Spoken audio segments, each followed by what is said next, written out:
Namaste, everyone, and welcome. I'm still here in Sydney, Australia.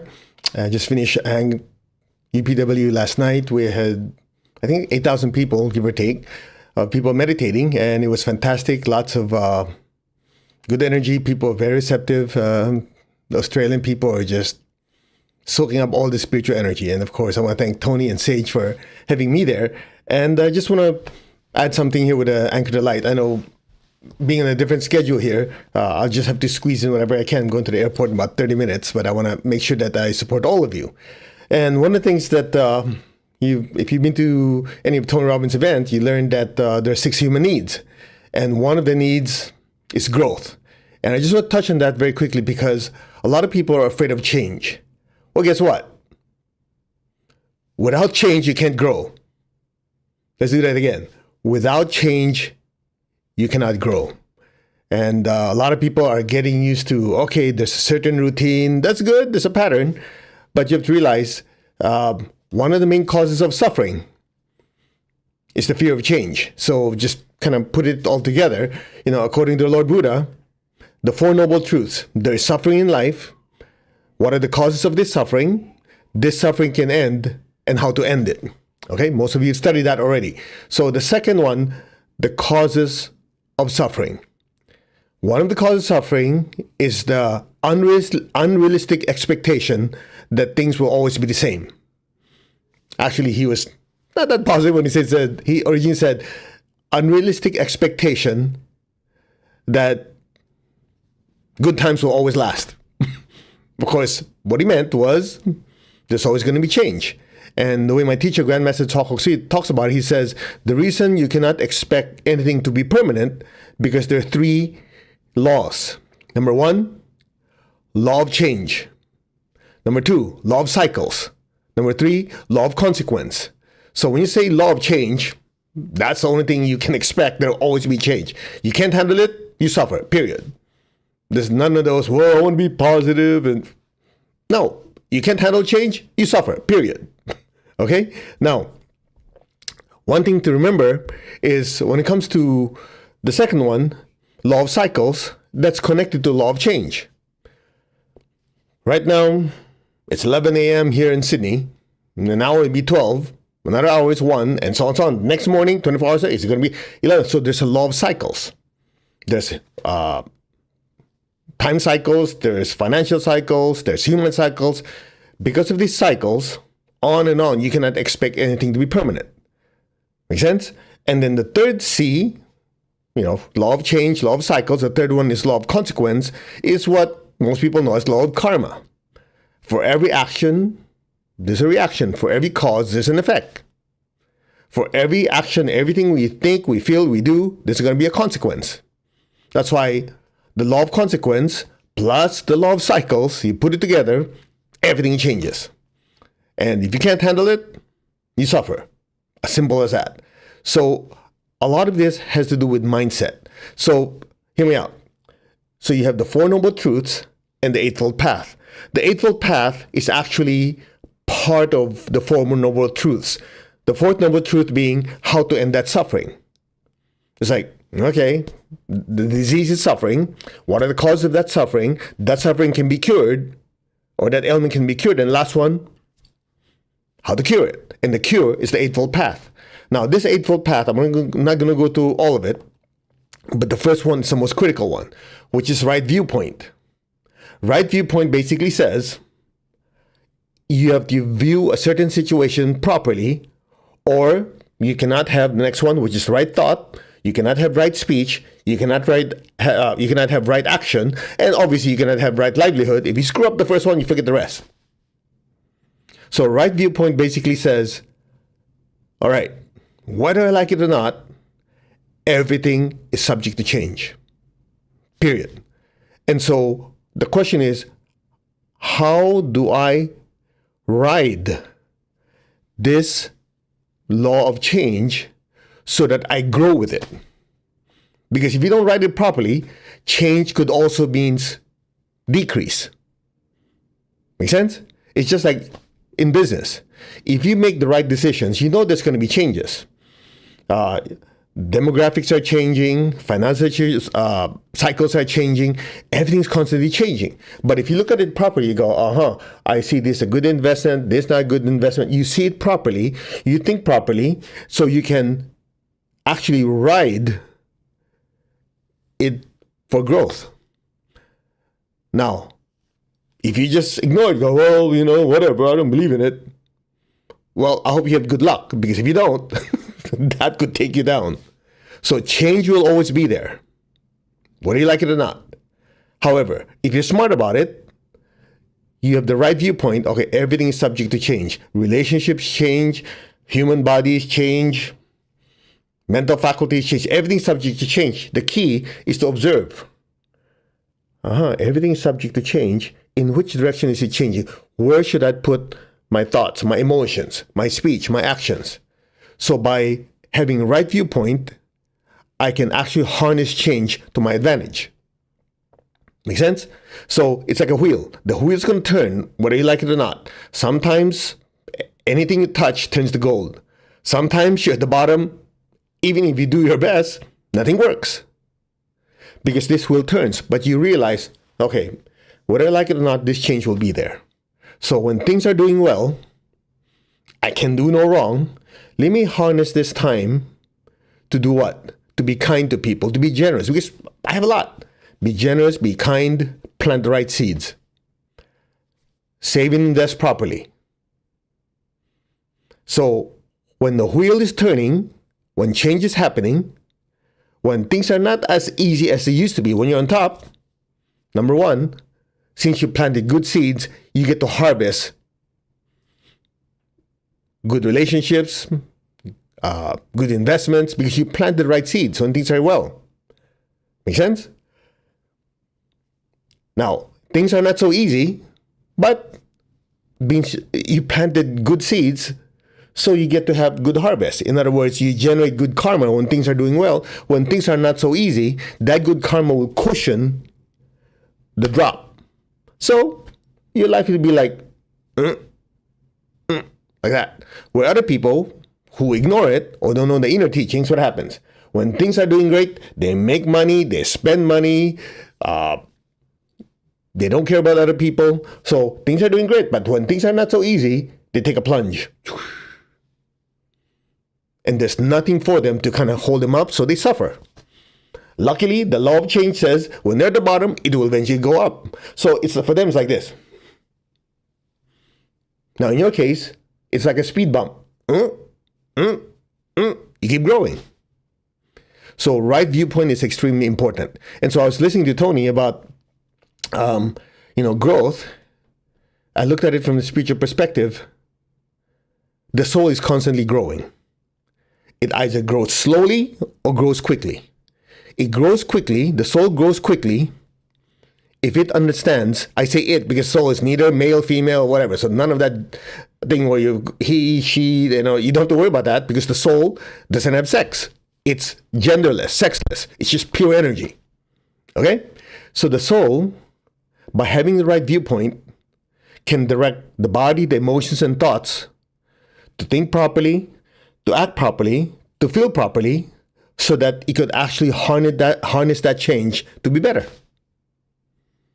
Now, for a lot of you, I know a lot of you just joined me in EPW yesterday.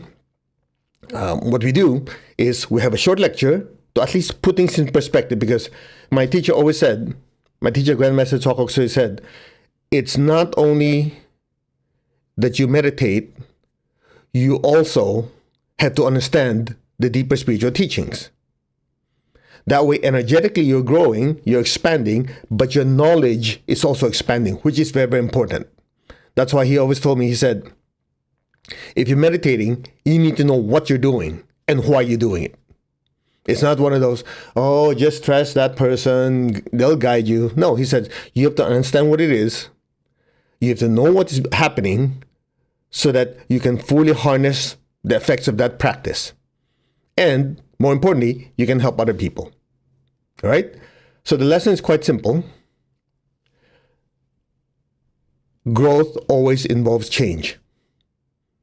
So your right viewpoint should be, everything is subject to change. When things change, Always look at it as I can harness this for me to grow. Simple as that. But if you just sit there and go, oh, why can't it be like that? How come my kid is not like it used to be? How come my job is not like it used to be? Guaranteed suffering. But if you say, let me change my viewpoint on this. Well, everything's subject to change.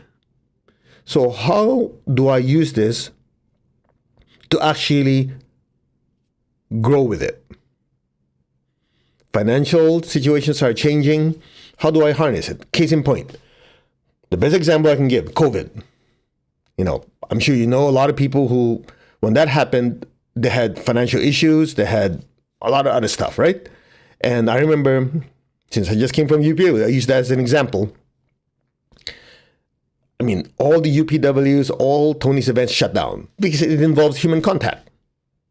You cannot be high-fiving people and, hugging and everything when you don't know if the virus is flying all over the place. So it took a dive. And most people would do what? Would get depressed, what happens? So I remember I was with him at that time. I was visiting Florida and, he turned it around. He said, not acceptable. So, make a long story short, that's where the virtual UPWs came in. And I remember, I think at that time, Zoom can only accommodate 500 to 1,000 connections. He said, not acceptable. So guess what? He went to talk to the owner, if I remember the story correctly, and somehow you have 22,000 connections now available. So I remember when I showed up, it's like ginormous screen front and back. I think easily 30, 40,000 people because, every screen has more than one person. And it actually grew. So instead of tanking, he actually harnessed the change and made it better. I remember when I was with him that the end of the event, he was getting phone calls from his friends congratulating him. Some of these people were billionaires and I don't know about trillionaires, but they're like, I was there, I was listening. He goes, wow, congratulations, you made it work. While people were just giving up, they say, oh, well, hopefully this goes away. No, he changed his viewpoint. Everything's subject to change. He harnessed it, and now he has both physical events and virtual events. So you're touching more lives. It's all about right viewpoint. And because of that, he grew. The lives that he touched grew. And of course, I'm very, very grateful that, because of that, I was able to also share meditation with more people. Make sense? So it's all about right viewpoint. When things are not going your way, you just think, okay, maybe I just need to change my viewpoint on this. How do I harness this to make things better? That's that. Simple lesson. All right? So anyway, let's do our meditation because I have to get out of here. Okay, shall we? To the Divine Supreme God, Divine Father, Mother, to all the spiritual elders, holy masters, saints, archangels, holy angels, spiritual helpers. You can ask the blessings of whoever you pray to. To my teacher, Master Tsokok Sui Mahaguji Mailing, we humbly ask for divine light, divine love, divine guidance, help, healing, and protection. We thank you in full faith, and so it is. All right, put your hand like this.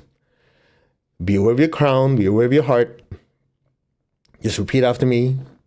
Be aware of your crown in your heart. Say, I am that I am. I'm not the body, I'm not the emotions or the thoughts, I'm the soul. I, the soul, am a spiritual being of divine intelligence to control my mind and my thoughts, a spiritual being of divine love to control my feelings and emotions, a spiritual being of divine will and power to control the actions and movements of this body. In other words, I, the soul, am the thinker, the feeler, and the mover. I am that. That I am, the soul, the spiritual self. I am connected in one to my higher soul, my higher self. I am connected in one to the divine spirit in me. I am a child of God.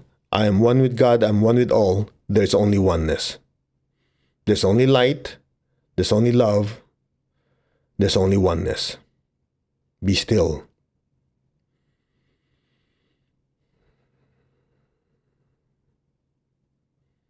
Now open your hands in blessing. We'll do the meditation Twin Hearts as taught to me by my teacher, Grandmaster Tsokok Sui. It's also practiced all over the world. Now be aware of your heart in your hands. Imagine the earth in front of you. Fill the earth with beautiful, beautiful pink light. The prayer of St. Francis of Assisi says, Lord, make me an instrument of your peace. Wherever there's hatred anywhere in the world, let me sow unconditional love. Be aware of your hands. Be aware of your heart. Just fill the earth with peace and with love. Where there's injury, let me sow pardon and forgiveness. Where there's doubt, let me sow faith. Where there's despair, let me sow hope.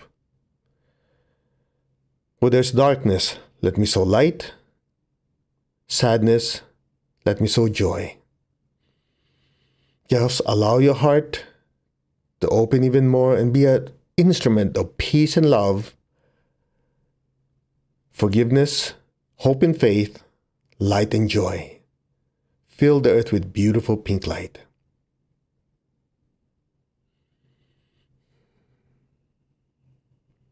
Now be aware of your heart, take a deep breath.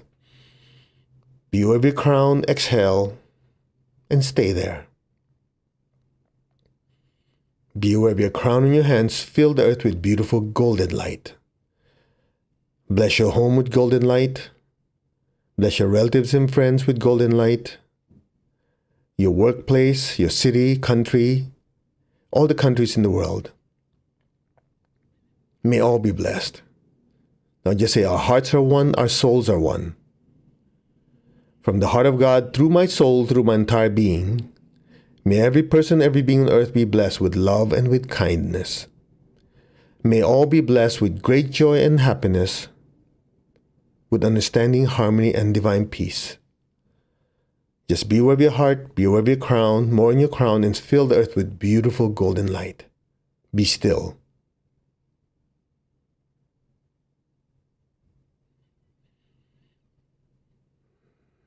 Now, be aware of your heart and your crown simultaneously. Take a deep breath. As you exhale, fill the earth with more intense golden light. Just say, our hearts are one, our souls are one, our spirits are one. There is only oneness. From the center of the heart of God, through my spirit, through my soul, through my entire being, may every person, every being on earth be blessed with love and with kindness. May all be blessed with inner peace and inner healing. May all who are suffering be healed of their pain, sorrow, and any form of suffering. May all be healed internally and externally. So be it. May all be blessed with understanding, harmony, goodwill, and the willingness to do good. May all be blessed. So be it. Now just be still and fill the entire earth with beautiful golden light. May all be blessed.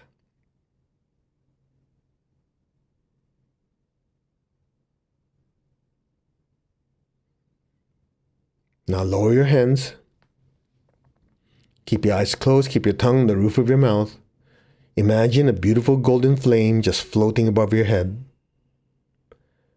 Be aware of the love in your heart. Send a stream of love from your heart up to the crown and into the golden light. Stay there. Look at that light. You're not the body. You are that light. You're not any of your feelings and emotions. You are that brilliant light. You're not any of your thoughts. You're not the mind. You are that brilliant light.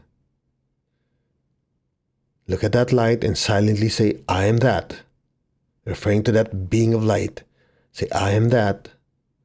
That light am I. I am that. That light am I. I am that. That am I. Be still.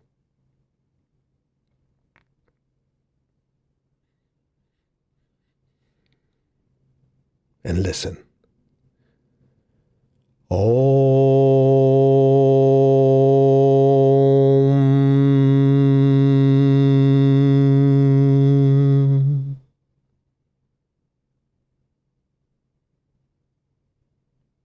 Allow your awareness just drift deeper and deeper into that golden light. Om.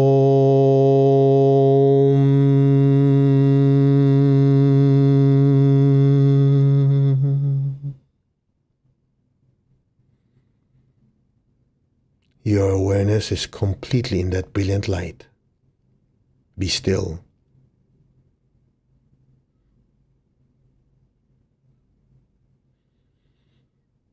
Om.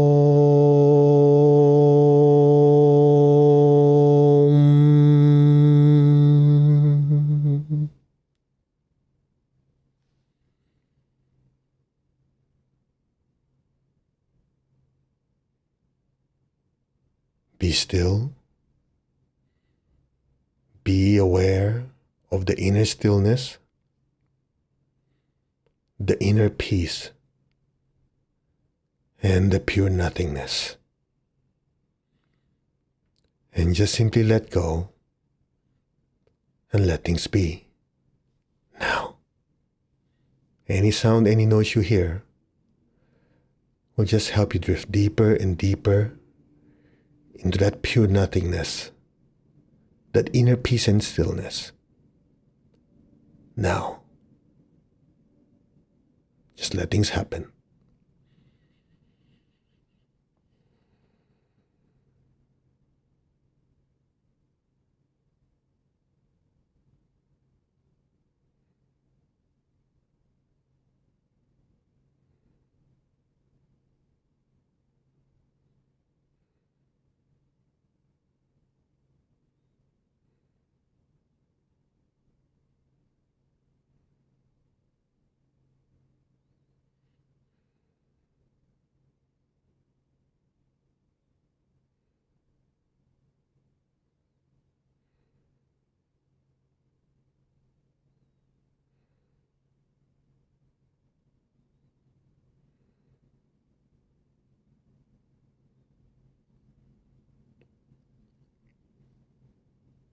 Gently, slowly, very gently and slowly, move your fingers, move your toes, gently and slowly slide back into your physical body now. Take your time. Now raise your hands again in blessing. We'll release the excess energy that our bodies cannot absorb. Let's use it to bless people we love. So imagine people you love in front of you. Fill them with golden light.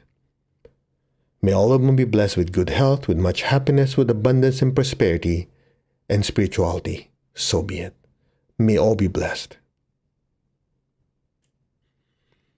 Now, be aware of your feet, the base of your spine. Project golden light downwards into the earth. Let our beloved Mother Earth be blessed with divine light, divine love, and divine power. Let our beloved Mother Earth be healed, regenerated, and revitalized. Blessings be to Mother Earth. So be it, and so it is. Okay, let's give thanks to the Divine Supreme God, Divine Father, Divine Mother, to all the spiritual elders, holy masters, to all the saints of all traditions, archangels, holy angels, and spiritual helpers. Personally, to my teacher, Master Twahoksui, Mahaguji Mailing, we thank you all for divine light, divine love. Thank you for your guidance, help, healing, and divine protection. Thank you for blessing us with a loving heart, an intelligent mind, and a powerful will, that we may be of service to others. We thank you in full faith. And so it is. Om. Amen. Amin. Tatastu. And so it is. All right. So, I think that's my right. Anyway, I hope you get something out of this. Thank you very much for joining me. Normally, our Anchor Light meditations are Monday, Wednesday, Friday, 10 a.m., 6 p.m. California time, but I'm traveling.